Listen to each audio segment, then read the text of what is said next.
हाय student, आज आपण बघणार आहोत कॉम्प्लिमेंट ऑफ सेट. तर कॉम्प्लिमेंट ऑफ सेट सर्वांना अवघड वाटतं, सिंपल करूया. काही नाही, इथे दिलाय तुम्हाला you as a universal set.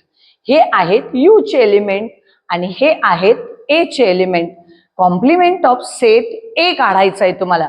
याला काय रीड करणार? Complement of set A. इथे काहीच नाही मुलांना, काय करायचं? यू मायनस ए करायचा कॉम्प्लिमेंट ऑफ सेट ए ला. म्हणजे ए चे एलिमेंट लिहायचे नाही, उरलेले एलिमेंट लिहा यू मधून. तर एक्स वाय झेड एल काढले तर काय राहत आहे? M N A B C. हा झाला कॉम्प्लिमेंट ऑफ सेट ए. लक्षात ठेवायचं, A is not equal to A dash. कधीच ए आणि त्याचा कॉम्प्लिमेंट ऑफ सेट ए असेल तर ते इक्वल नसतात. एक एक्झाम्पल अजून बघूया, कॉम्प्लिमेंट ऑफ सेट बी बघूया. मी काय सांगितलं?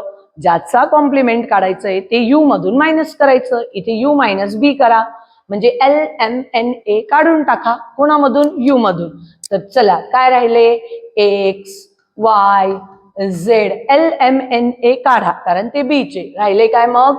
बी आणि सी झाले कॉम्प्लिमेंट ऑफ सेट बी. आणि हे तुम्हाला लक्षात आलं असेल, B is not equal to V dash. Thank you.